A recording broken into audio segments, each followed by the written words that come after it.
tonight on the Cover One Buffalo podcast, Aaron and I are going to be sharing our defensive free agent wish list for this year's Buffalo Bills offseason. But first, our guys, hands. Broadcasting live to Bills Mafia worldwide with Greg Tompsett and Aaron Quinn. Welcome to the NFL. Doesn't matter what's happened before today. Today's a brand new day. It's a brand new season. Your number one podcast for objective Buffalo Bills coverage. No matter where you are, we got you covered.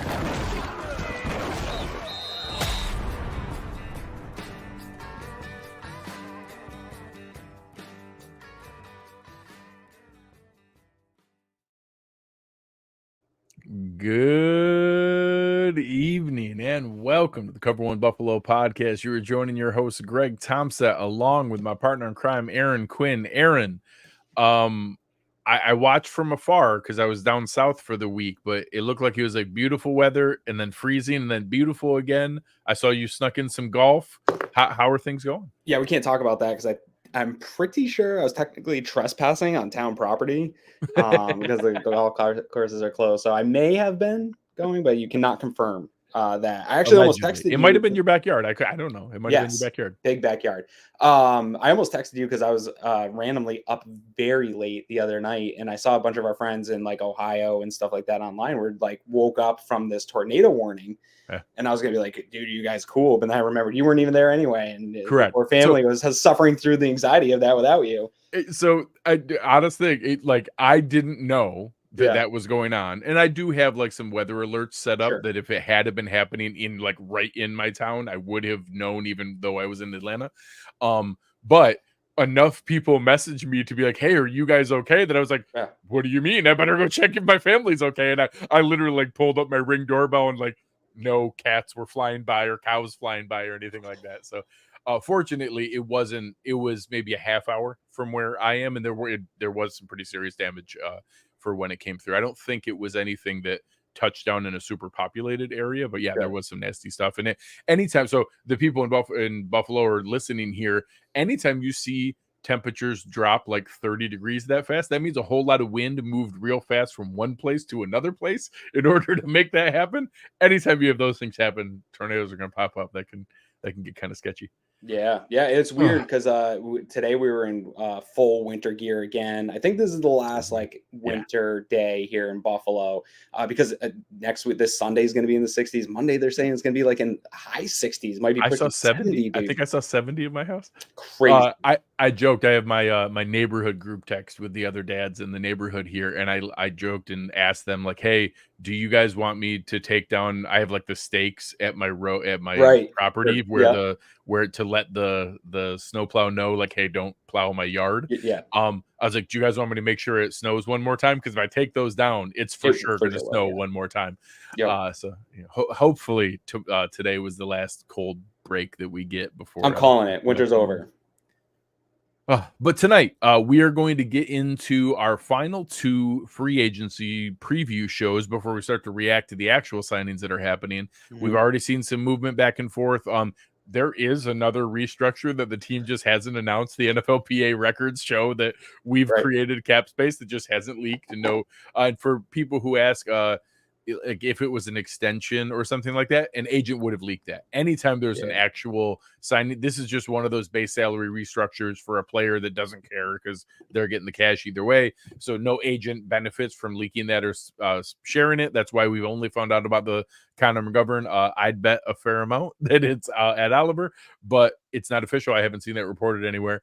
Mm-hmm. Other than that, we haven't seen a ton of news other than the combine started today. The combine actually started Monday with medicals and interviews. The real stuff of the combine. The actual value of the combine started Monday.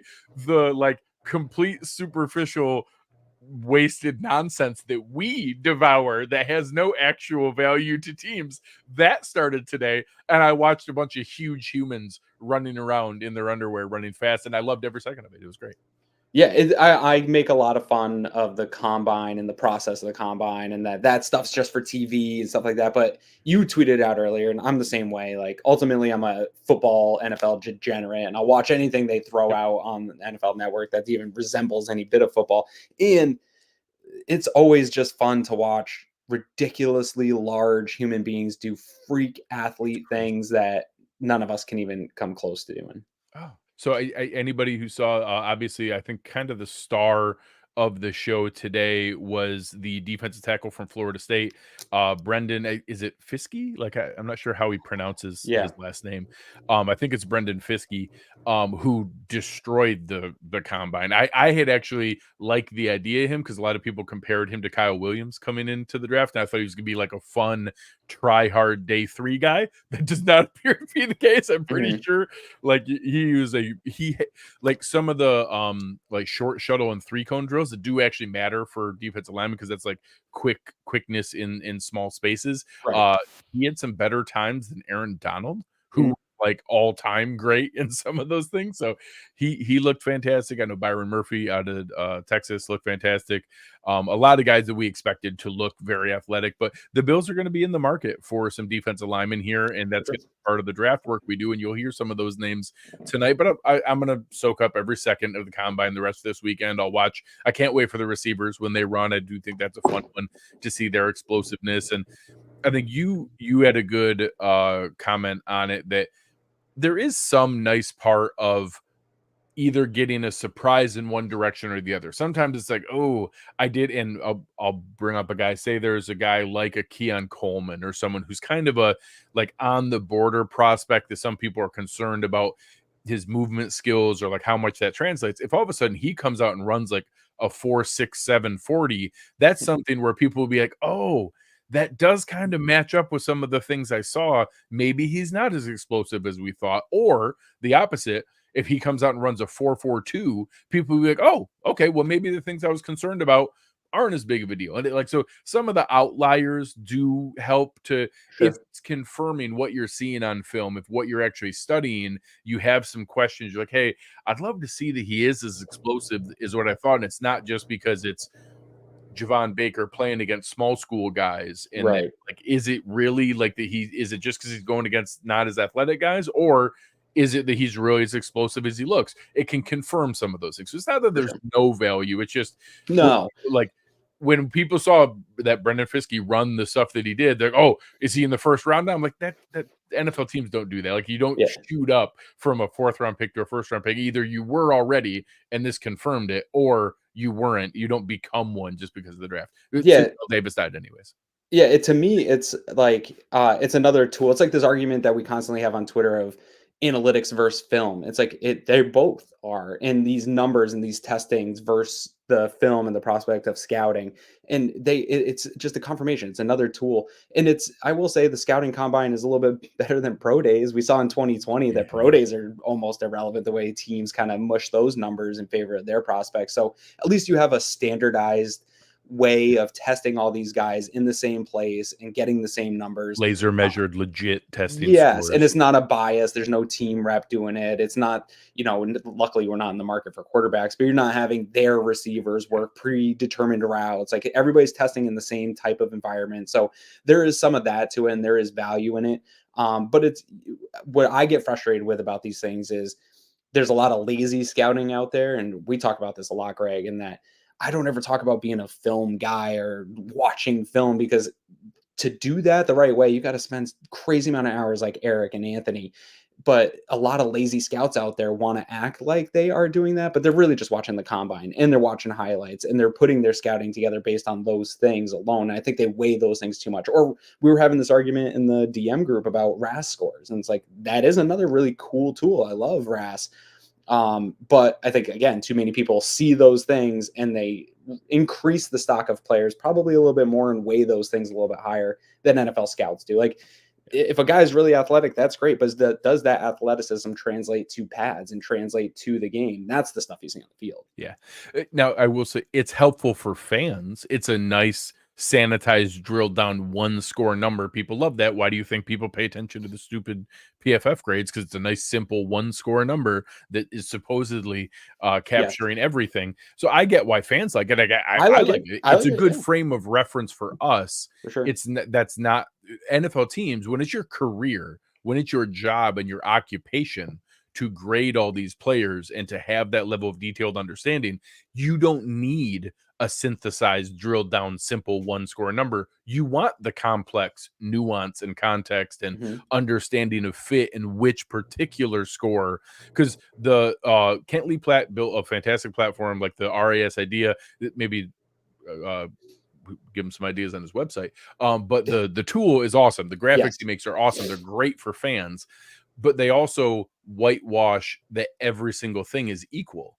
And that, on that all equation, schemes are equal. Or yes, what people in are that asked equation, bench press counts the same for wide receivers as it does for an interior offensive lineman. Well, that's not real. Like NFL teams don't do that. I promise NFL teams don't care about that in equal things. And there are some magic numbers for defensive linemen. The 3-cone drill is consistently a really high correlation to who cares how far success. they can run or how fast they run a 40. Yeah, they never run 40 correct. yards. Just like Hopefully not. That a defensive lineman, we don't really care how well they run 40 yards, but the 10-yard split does matter a little bit more. And that there are some positions where the explosive jumps, the broad jump and the vertical jump, translate better, and somewhere it doesn't really matter. Teams know that, and they have individually weighted things by position and sometimes by position for their scheme and for their setup. So those things are awesome for fans. I am one of those fans that love that kind of simplified metric that boils everything down. Teams don't need that because they want the complexity and all the minutia that goes into making those decisions. There's couple quick points before we move to the free agency side of this.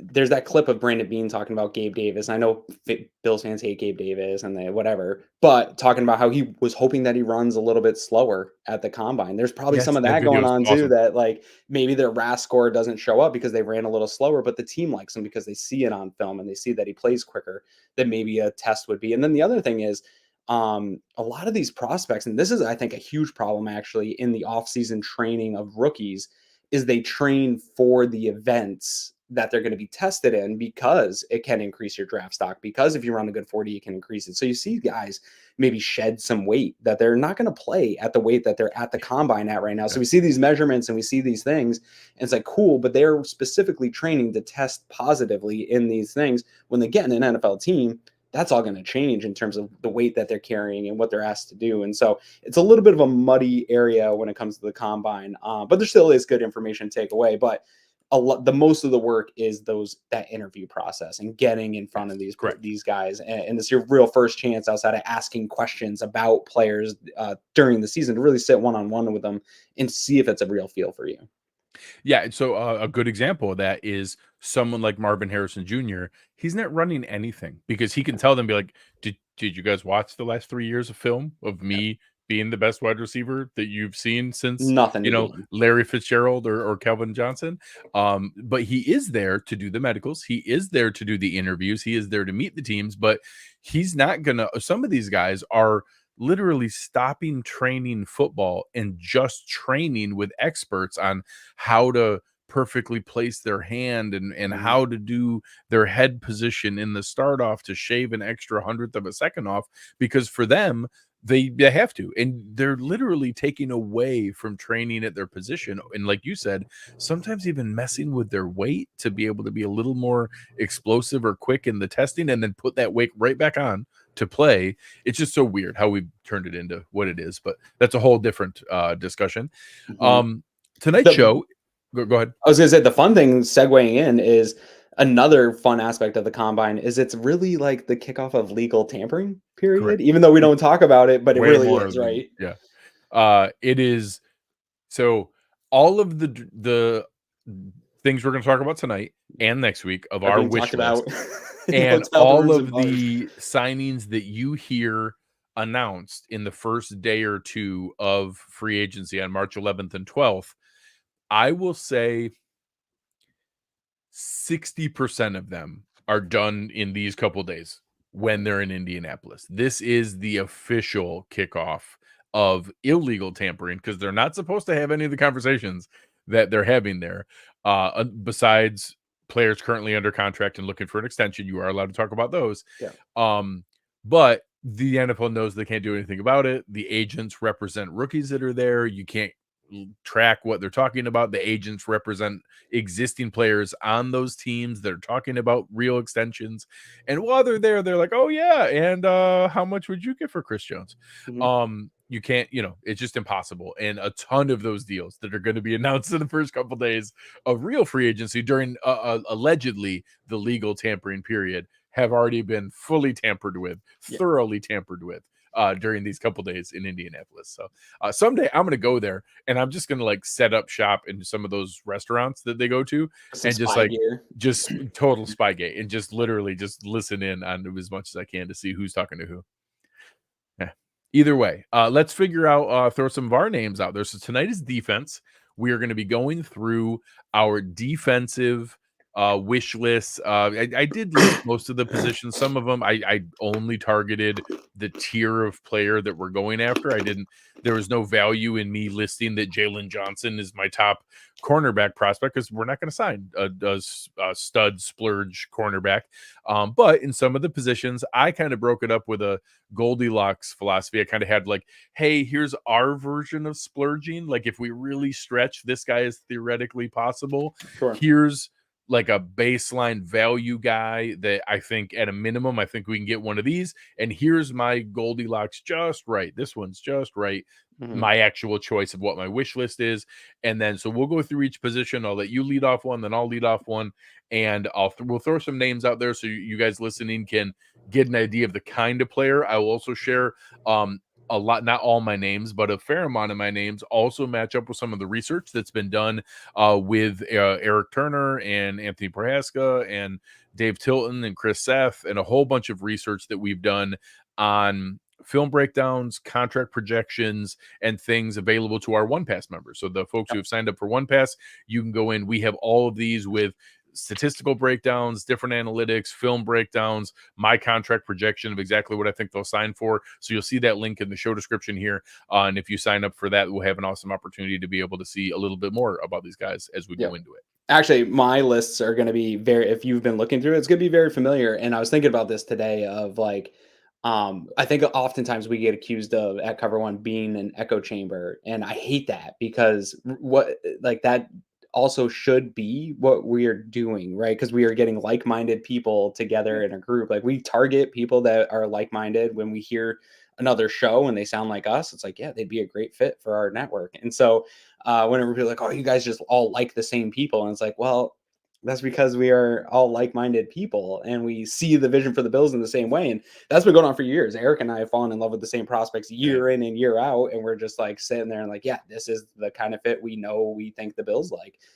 So you will, if you are a Cover One Pass member, you're going to see a lot of the names for me, at least on my list, especially more so tonight, I think, on the defensive side of the ball. Not all, but a lot of them will be on those lists. Yeah. And I'll give you an example. I can give you ones in both directions. I won't do the player's name, but I guarantee there were players that Eric initially was going to research and he sent them over to me. And I said, no, we can't afford him. Don't even waste your time. Right. Like he's going to get way more money than we can afford. Don't even waste your time. And I've had guys where, because I usually do it from a statistical side, and I'll look through and be like, hey, I do a lot of the regression analysis kind of thing of like, hey, who are guys who were unlucky in the number of sacks they had and that really they produced the pressure, and I think they could have a nice bounce back season.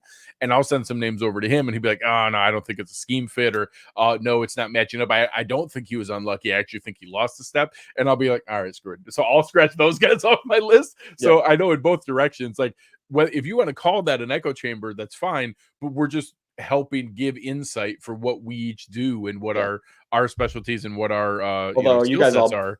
Yeah, the other day in the group chat, you guys all bullied me out of Donovan Peoples-Jones. I took him off my list because you guys peer pressured me and bullied me into that. So thanks for that. Well, next week you can surprise us. Next week we'll see. He might make a return.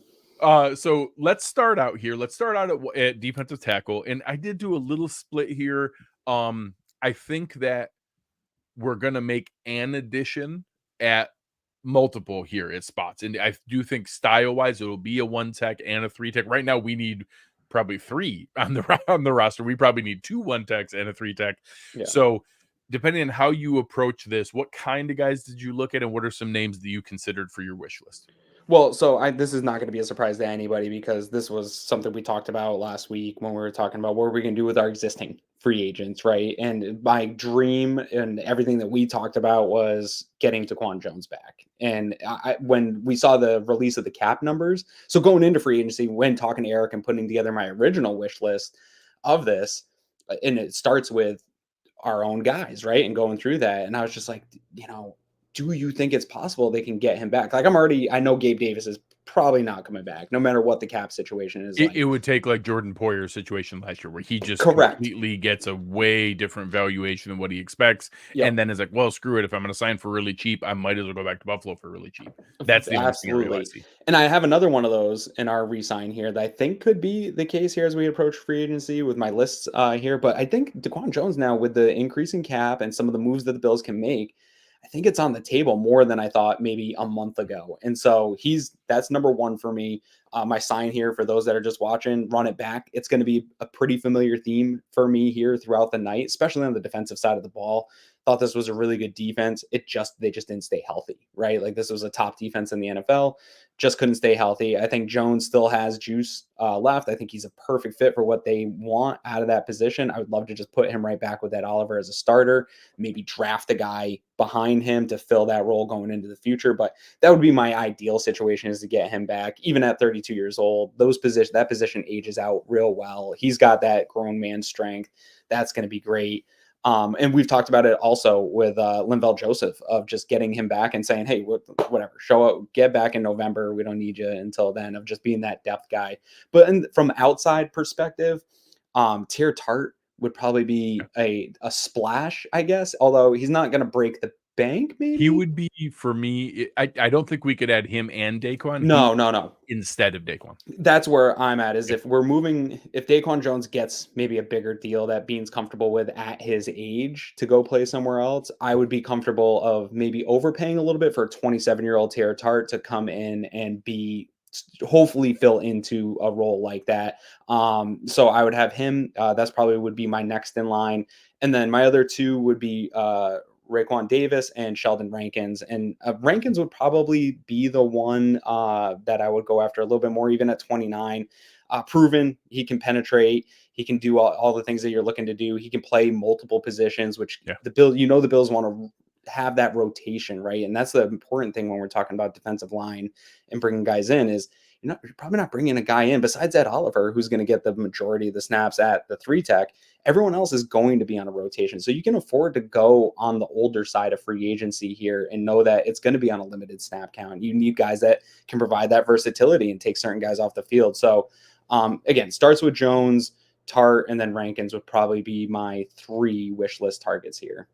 I like that a lot. I had 2 of those on my list as well. Daquan's still my number 1 preference, but if we don't, I actually put down, like, the LeBron James smoking the cigarette ream, like Daquan, Raekwon, just one of them. Just give me. So if we don't get Daquan, I want Raekwon. So Raekwon Davis is an enormous human. Huge. He would be fun to get. If I didn't put it because Tier Tart was the debate I had. DJ Reader, I think, is probably out of our price range. He's going to get paid, I think, right? I think he's going to get like 11 or 12 million a year. Maybe I would more. love for him to lose a game of musical chairs. Oh my God, he's a stud. He is an absolute stud. I would love to let Ed Oliver play next to a guy like DJ Reader. Sheldon Rankins is a really good one. I had him on my 3-tech list because he can do both. He's actually one that, I mean, obviously I joked a lot today on Twitter about Tavondre Sweat and that he is my new adopted large adult son. He's actually the guy that you could pair with the Sheldon Rankins, because then Rankins could start at 1-tech-ish, play next to Ed Oliver. Then you have a massive rookie who is a true like run stuffing 1-tech. And then you can also have Sheldon Rankins come back in on pass rushing downs next to Ed Oliver and not lose anything. He has versatility there. A value guy, if we weren't to get Daquan and we didn't want to splurge on obviously Rankins would be a higher end signing. I actually think he might get more than Daquan. Benito Jones is kind of my value guy. He's the guy, if anybody didn't see, he did the Vince Wilf work of like showing up in just overalls in the Lions locker room, which I won't lie, I did fall for. But he's also a traditional one tech. Like he doesn't bring a ton to the table, collapsing the pocket and things like that, but is a stud run defender and would keep the linebackers clean and is good at his job. And that you would need guys to rotate in on pass rush downs, but he would play those like 40 to 50% of snaps really, really well. And that's valuable. Malcolm Roach is a name that's out there that's probably more of a backup 3 tech to be Ed Oliver's backup. And the one that I wasn't into at first, but then the more I started researching it, Eric turned me on to it. The idea of Javon Kinlaw is very intriguing. He's one of those guys who was so young and so raw when he came out that he really might be better on his second contract than he was on his first, and that he has a lot of underlying statistics that are really intriguing, that he was progressing well and showing well. And I don't know what kind of contract he's going to get or how that looks. So ultimately with defensive tackle, my preference is that we sign a veteran established one tech and then draft the other two. I would love to have Daquan Jones and then a young one tech to develop and like mentor behind him. And then we have Ed Oliver on a huge deal. So you want a rookie deal behind him. I would love to have 2 rookies on the defensive tackle group where we have those cost controls developing behind, where when they play 30% of snaps, it's not a big deal because you don't need more than that, because Ed Oliver showed last year he can do 65 or 70. Daquan shown he could do 55 or so. You don't have a one tech on the field all the time, so you have another rotation. One of the defensive end kicks in. So that one tech spot, you probably only need to be 80% of the snap. So Daquan, another 25 from a rookie, probably covers it. So I hope it's one signing and 2 rookies. But if you told me that it was Benito Jones and Malcolm Roach and we only needed to draft 1, we could probably wait and then do that again next year and just draft 1 next year. But we need 2 or 3 additions. We probably need more than that to then pare it down to who makes the team. But I expect defensive tackle to be a group where we have 2 signings and 2 draft picks or some combination like that to then see who makes the room with Ed Oliver. Yep. All right. How about defensive end? How did you approach that one? Again, this is a little bit going to be the same theme of my sign here. Run it back. And this one is maybe wish casting a little bit, but I could see AJ Epenesa's free agency maybe being not similar to Poyer in that he's old and not going to make the money, but that I think there's a lot of talent available at defensive end. And if you want to spend money for high-end production, you can. Like there's Brian Burns is out there. There's a bunch of names that you can go get some good high-end young pass rush production. And he might miss out on some of that and be available back to the Bills at maybe a little bit cheaper than people are thinking. And that would be my ideal situation, because I think he provides one. This is my idea of banking on Von Miller trending in the right direction as the season ended. And then you're going to get not 100% back to Von Miller, but even an 80% back to Von Miller within the rotation that the Bills run. So I would love to get AJ Epinesa back. And then the other 2 that I have on this list are Dante Fowler Jr. Wanted him the last time around. This would be your Leonard Floyd type replacement piece. I want to put Leonard Floyd on this, but there was some odd dip in production towards the end of the year. And I don't know if that was hitting that wall of his career or if it was an injury or something like that. I don't have that information. And so Fowler, it was odd. The drop in production was noticeable. I'm not 100% why, but it happened. We don't know why. We don't know why. And I had Fowler higher on my wish list last year. And so having that still available, I would like to just go that route, get him in and have that role to be along Vaughn in that rotation. And then a player I love, and every time that the Bills have played the New England Patriots, he stands out to me whenever we're doing research, is Anthony Jennings. Yep. He stood out to me. He's not going to be a guy that I think Bills fans will be frustrated because he's not a big time sack. He's not going to make crazy moves and be that big sack guy. But the Bills, we were just talking about this on Twitter with I forget who we were talking with there in the thread, but we're talking about the types of edge players that the Bills have. And they want guys that can set that edge in the run game. And he does that very well. And so that would be an ideal situation, would be either it's an Epinesa and a Fowler, or a Jennings and a Fowler type of guy on some smaller deals. And then you can rotate those guys in behind Vaughn and behind Groot, and you can have that rotation going. That would be sort of my ideal of just the types of guys I'm looking for. No, it makes total sense. I did kind of make some names in different buckets because they do run that strong side and then that pass rush spot. Right, right. So I I talked about it on the like needs ranking show that we did. I think I'm ready to move on. Short of Floyd or Epinesa really not getting the market they expect. I don't want to pay either of them anything material. I don't care if Shaq Lawson comes back, but I'm not like clamoring for it. Like if he That's like comes fifth back defensive end. again at the minimum and makes the roster, fine. But I'm okay if we move on there. I'm ready for some new names here. So this is again, I'm going to list some names, but I want some mix of free agent and draft. We'll get into that at draft season. You mentioned Anthony Jennings. I had him as my value signing from the pass rush side of it. It's sort of like setting the edge and a guy that you would pair with Gregory Rousseau. They're not going to go for the Zadarius Smith end of the scale or anything like that. But two names you could look for, Tyquan Lewis and James Smith-Williams. Those are guys who would basically be, hey, they can be a step up from Shaq Lawson and where we don't need a fifth defensive end. Those guys could play if Gregory Rousseau plays 55, those guys will play 45. Those guys will play the rest of the snaps and they could soak that up and be totally fine. And we'd have a strong side guy who are big. They can set the edge. They're not going to let guys lose contain and they're going to funnel things back in and they'll clean up sacks in that way. On the other side of it, where it is in my mind, the guy who's pairing with Von Miller, which we're purely, whether we want to or not, we are in that basket and just hoping that those few splashes we saw at the end of the season turn into a bit more production. That's happening whether we like it or not. It's basically replacing the Leonard Floyd side of that.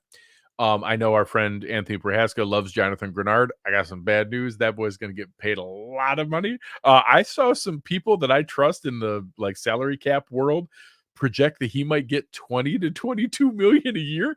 I don't know if he's worth that, but he's way out of our price range. So anybody who thinks we're going to get Jonathan Grenard, we're not. That is not happening. He's not Brian Burns, but he's going to get paid a ton of money.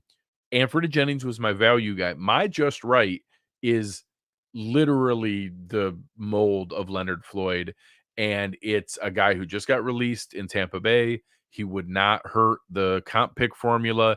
He actually, it looks like, so a lot of fans are going to look at this. They're going to go on Pro Football Reference or ESPN and look like, oh, but he only had 5 sacks. He really took a step back. He had the exact same amount of pressures, quarterback hits, and hurries that he had the season before.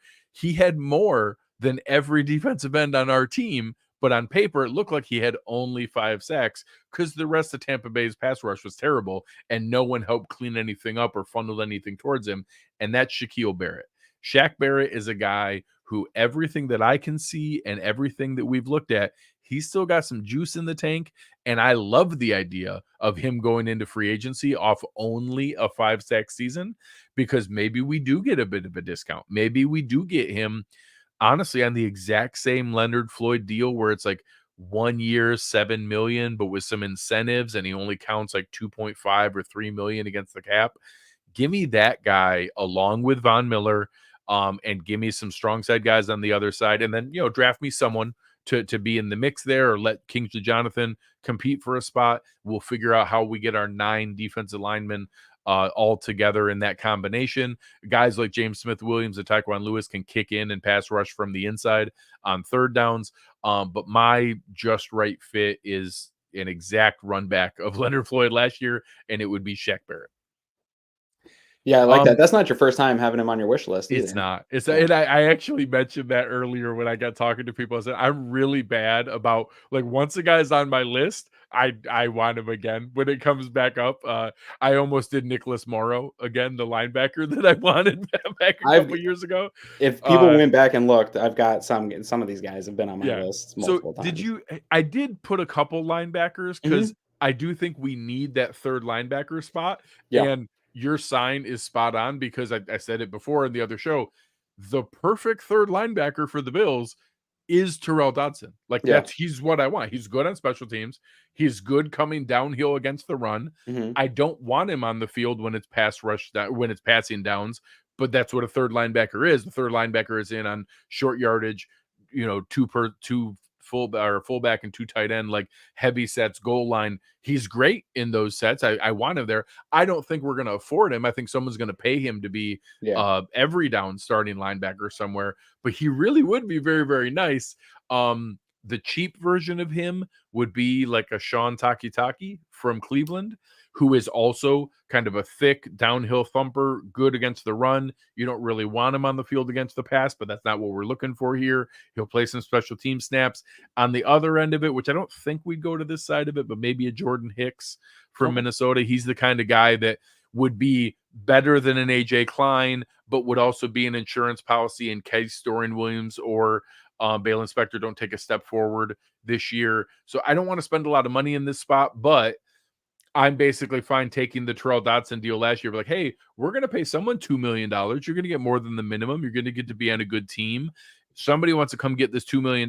Come on over and get it. I'll pay somebody $2 million to be our third linebacker. I kind of hope it's Terrell Dotson, but I don't think it will be. So Sean Takitaki is my guy. And it's fun to just say Sean Takitaki. Yeah. And again, a recurring theme. This is a guy that was on my wish list. I think last year was he a free agent? He's been on my wish list before.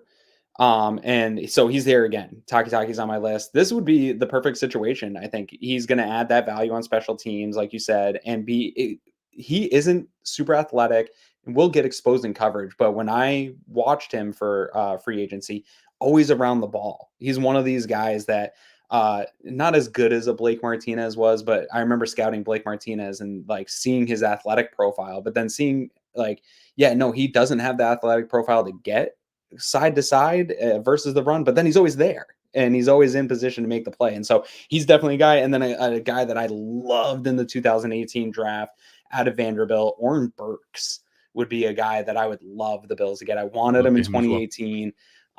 He would be a lot of value, I think, at special teams. I think he'd be one of the better special teams players for the Bills. And I do think he could come in and he's got some speed and he's got some size and he just hasn't really had a chance to play much. Didn't get a ton of play at Green Bay. Obviously, the San Francisco defense stacked at linebacker. There's not a lot of opportunities to get in there. Might but even I do have think a touch more ability in the pass than some of those other guys. Like, might even be a legit backup for Bernard and Milano. Yeah, and I think he might be the kind of guy that is waiting for an opportunity where if the idea of the Bills doing a little more of the 3 linebacker stuff where he could come on the field and not necessarily be a huge drop off in coverage and still give you linebacker and size ability. And so he'd be one. He's probably not going to break the bank. I don't do values and stuff like that, but I think both Takitaki and Burks are going to be in that range. Pete here listed Tranquil. I of course I would love that. Yeah, Tranquil. We're not going to sign a starting caliber guy like Tranquil. He's going to get paid as a starter. Yeah, he had a fantastic season. Somebody's going to give him some money. All right. So another position that I wasn't even sure if I was going to list anyone at. Did you list anyone at corner? I did. Okay. I did too. I did it, but I tried to be creative with it, that I was like, well, how can we find someone who has some versatility? I keep being frustrated that we don't really have a backup for Taron Johnson. I actually looked, I was like, oh, he's actually a good returner. So my splurge guy was like, maybe instead of the money on a guy like a Deontay Hardy or a Nyheim Hines, what if we have our versatile backup DB is also our returner, like Keyshawn Nixon from Green Bay? I thought you were going to say Dory Jackson. But... I think he'll be a little bit more expensive. I did look at him. That's what I was like. I was like, I don't know if I want to pay him that much to not. No. I thought snaps, but Nixon might cost like $4 or $5 million, maybe. Mm-hmm.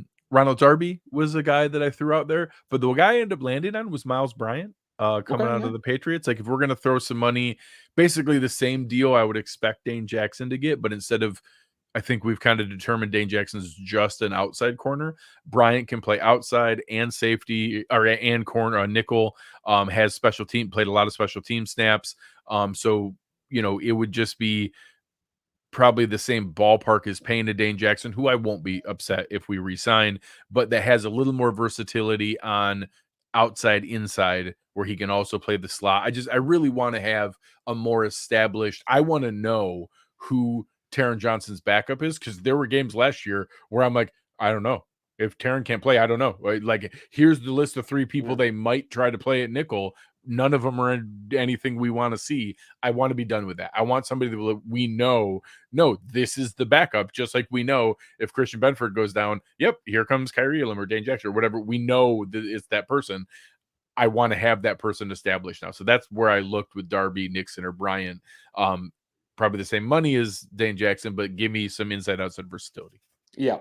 If I have a blind spot when it comes to the Bills, it's that I can't envision a world where Taron Johnson's not on the field. And so I did not even think about that. Because I just hate even thinking about the defense playing without him. I just love that guy so much. But it's smart. It's a smart play.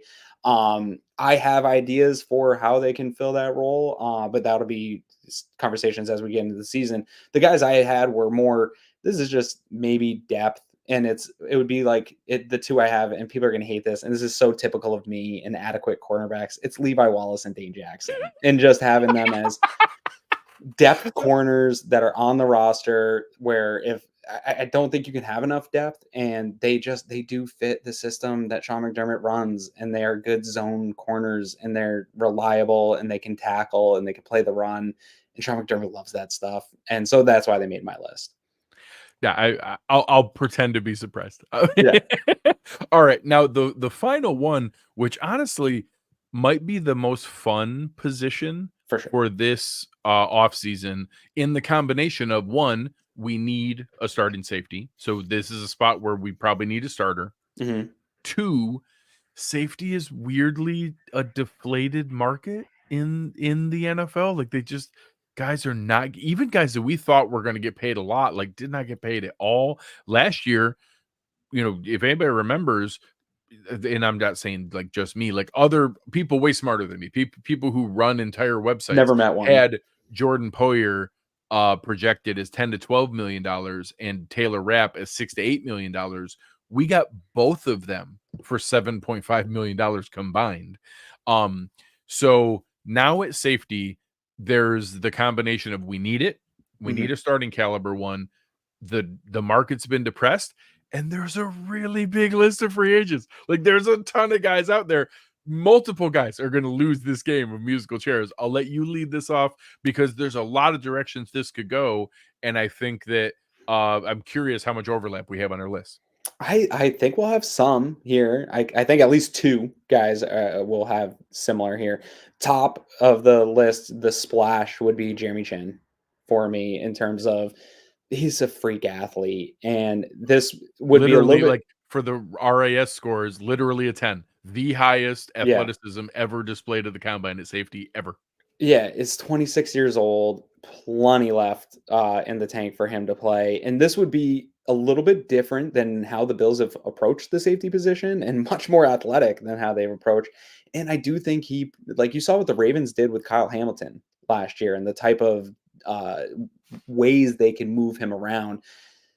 Chin would give you that, and you could still go and draft the safety and have the 3 safety looks and do some different things and move pieces around and match them up on different guys. And I think he can do all that. And so I think you were trying to give a contract projection for him, and it could be anywhere, right? Like nobody knows where he's at. Well, so it's really funny if you go to a couple different websites that are out there. So one, we've had him on the show before. Brad Spielberger used to be at Over the Cap. He's now does, if anybody does the free agent rankings on PFF's website, they do a nice job. And we talk all the time. We give the grades at PFF a hard time and then use their advanced stats all the time. I'm on their website all the time. The work that Brad did on the free agent rankings list is awesome. It's the most in-depth resource of anything that's out there. Jason and the guys at Over the Cap, Troy and the people that I talk to all the time over there have some different projections. Mike and the guys over at SpotsRack, they do market value projections. Jeremy Chin would fit into all 3 of my columns depending on which website you open, depending on which one you go to.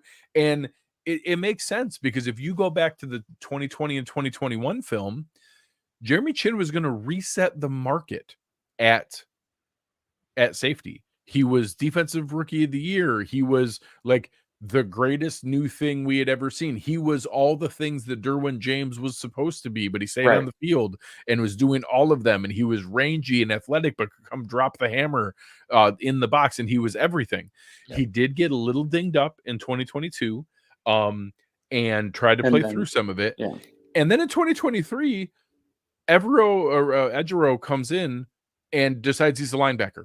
Yeah. And I have no idea, and I don't understand what he was trying to do, but now it turns into this thing where if you only looked at 2023, then I've seen projections that have him at $2.5 million a year. Yes. And yes, if you only look at 2023, sure.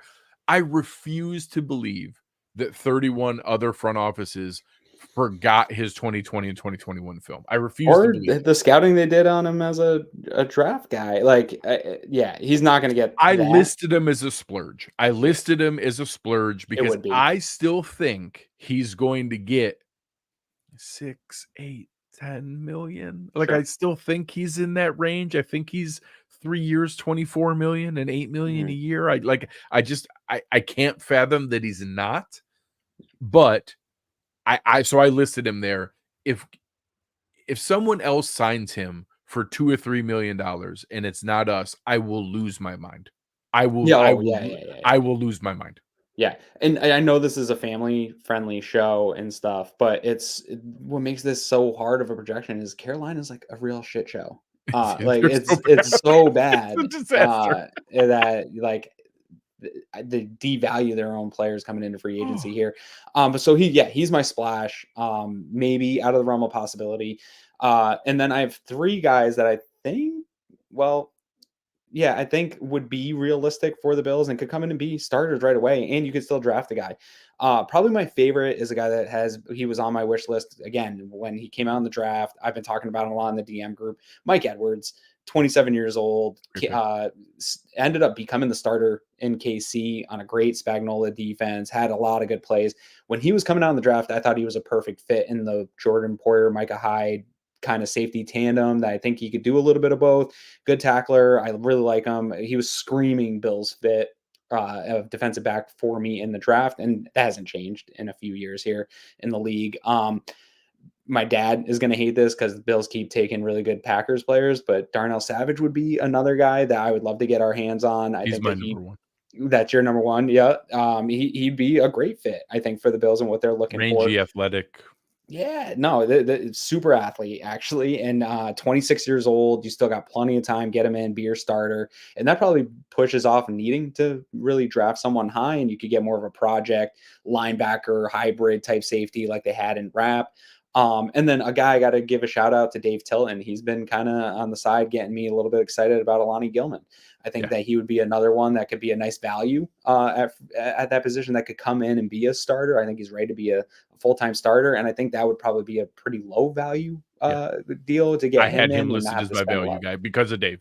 And same exact thing. David turned me on to him as well. I had him as my value guy. I know some of the guys in the chat asked good, like some stellar players. So Xavier McKinney is the guy that I referenced with Eric Turner earlier that he was asking me about. I'm like, no, don't even, we can't afford him.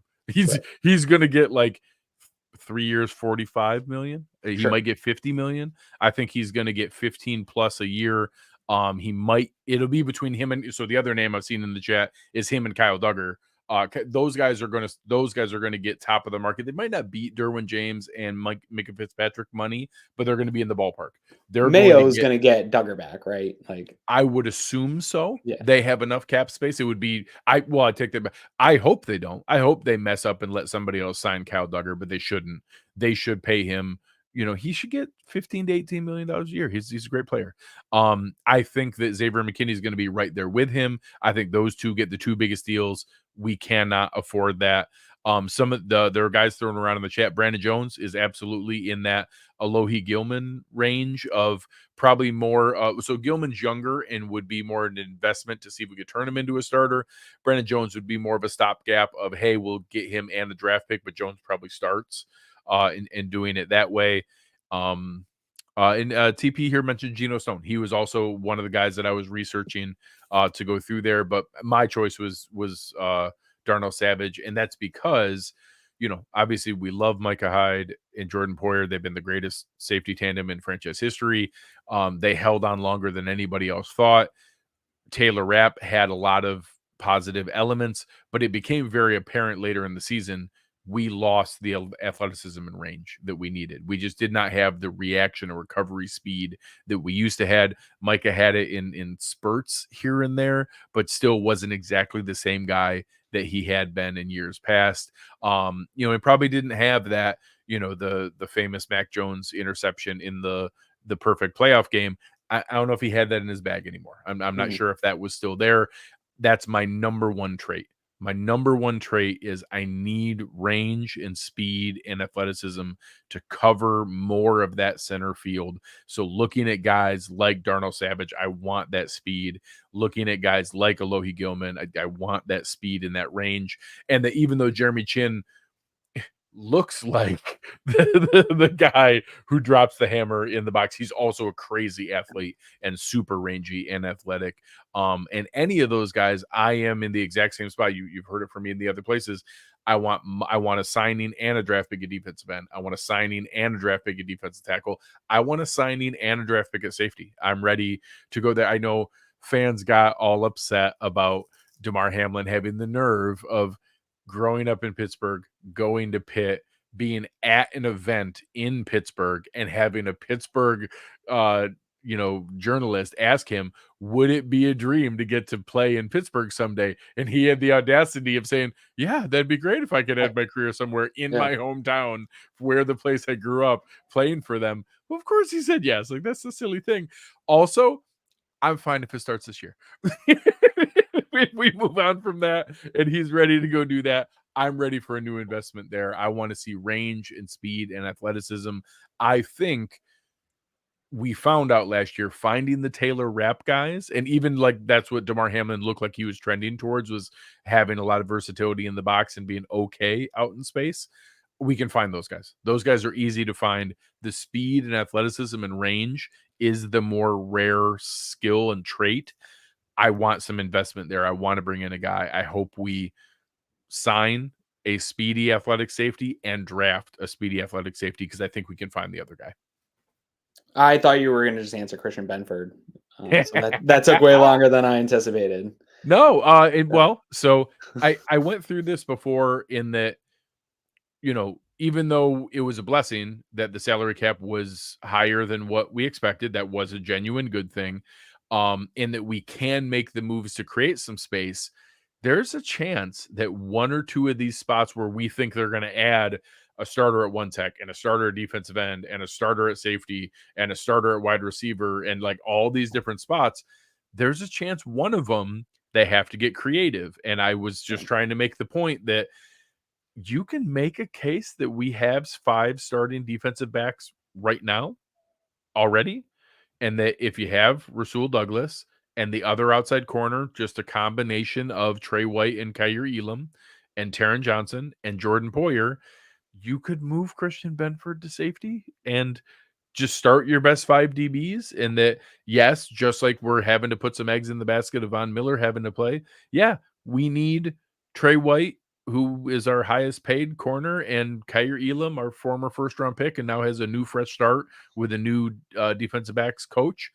Yeah, we need you guys to figure it out and be ready to play. And maybe that involves signing a Dane Jackson, but there's a chance that if we don't do it now, I don't think it will need to come to that, because safety is a market that you can add guys without needing to do that. Sure. But I was just trying to put out a creative solution that if we're really stuck and we're trying not to spend money in places we don't have to, I can make the case that we have 5 starting caliber defensive backs on the roster. And that's what I was just trying to do, the thought exercise of, if we wanted to do that, who's the guy, because I think you can make a case that Taron Johnson actually has some of the translatable skill set, but we don't have a guy who could play nickel. We don't have a guy who could be there. And he was just at an all-pro level, so you don't really want to mess with that.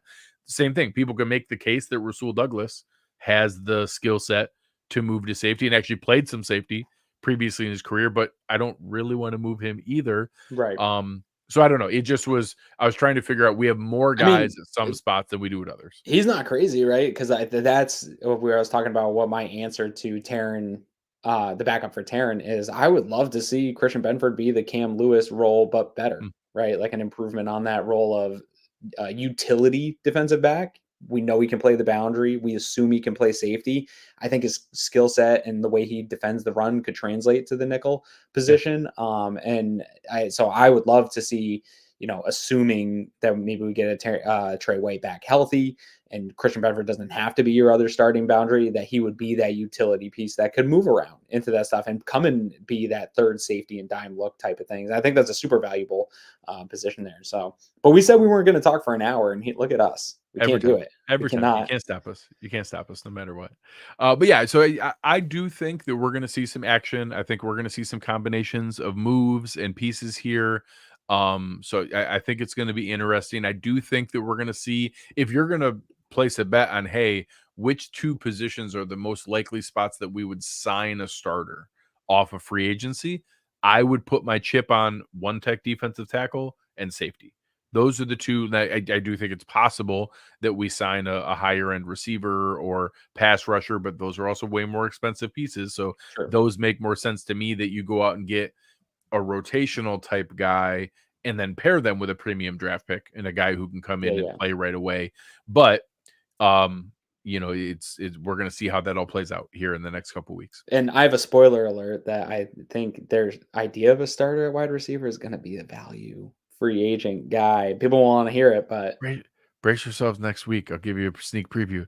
I'm gonna say Josh Reynolds. Yeah, guys like that. That's what I'm saying. Like you can make a case about Marquez Valdez-Scantling, who just got released by the Chiefs, and Bills fans would be so mad. And like, the Bills love Gabe Davis sense. way more than people realize, and don't need what people think. The Bills hope that Gabe Davis strikes out in the market because they want him back. That's my argument against all these people that just want to, like, I love to joke around with you about the salary cap's not real and it doesn't matter and I don't care about the salary cap, but it is real. And if it wasn't real, Gabe Davis would already be extended. And AJ Epinesa and Daquan Jones. Yeah, and Dotson. They would just get them all back. And Dotson, they would all be back and we wouldn't worry about it. Yeah. Anyways, so thank you guys very, very much. We got a sneak preview for everybody listening now. We have a fun contest that's going to be announced here this weekend for potential new opportunities and things you can win by signing up for the Cover One Pass subscription. And if you want to find out a little bit more about why you should do that, listen to these guys here. Many people ask us the best way to support us here at Cover One, and that is to sign up to become a Cover One Pass member. That contribution helps give us the access to all the data and information we use to create the content that you love. And I think most importantly, brings you into our community of insiders. It's a great community based on Slack. I know a lot of people don't want to be on social media anymore or be in on those conversations. We bring all of it to you right in our great community of educated fans. And most importantly, you get access to our content creators. Even better than that, everybody loves merch. You get awesome t-shirts, a cool decal, and a letter from the Cover One team signed directly to you. All for $60. That gets you the entire season, next year's free agency and draft. $60. Click the link in the description. Cover One Insider. Become one today. So check it out. We're going to have some more fun stuff here for everybody who signs up between now and the draft, doing some really awesome giveaways. Make sure you check it out there. Thank you guys for hanging out with us tonight. Aaron and I will be back with you again next week talking back about... on Wednesday, though. Yes, it will be back on Wednesday at our normal night. I don't have any trips coming up for 2 weeks here. We got at least a little bit of time. But we're going to be able to hang out, have a good time, talk through our offensive wish list, get you guys ready for free agency. But on behalf of Chris Kepner and Aaron Quinn, I am Greg Tompsett. You've been listening to Cover One Buffalo, and we are out.